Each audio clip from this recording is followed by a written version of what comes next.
To replace the window motor, you will first need to remove the door panel, door carrier, and the window glass. Please follow the link provided at the end of this video for additional assistance with those tasks. With everything removed, you can see the window regulator and motor. The regulator is attached by 3 10mm nuts, red arrows, along with the 2 10mm bolts by the motor, blue arrows. Whether you are replacing the regulator or motor or both, you will need to remove the motor with the regulator. Begin by disconnecting the electrical connection, red arrow. Use a 10mm socket and loosen the 2 10mm bolts, blue arrows. The regulators mount to the door and is secured by a 10mm nut on an adjustable stud, blue arrow. Do not turn the adjustable stud part, just remove the 10mm nut.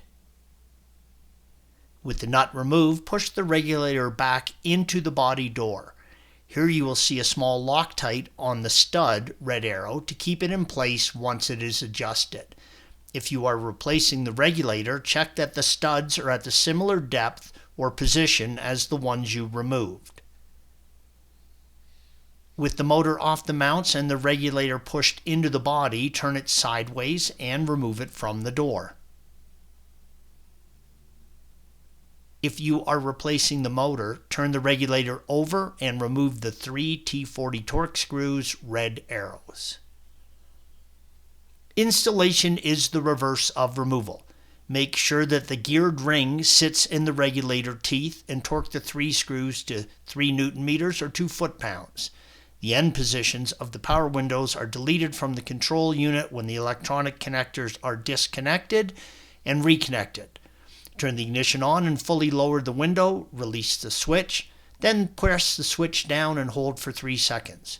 Fully raise the window, release the switch, then hold the switch up and hold for 3 seconds. Release the switch and turn the ignition off.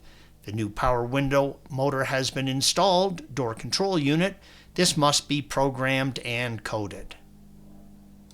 Thanks for watching. Be sure to subscribe to our channel and check out another video in this series.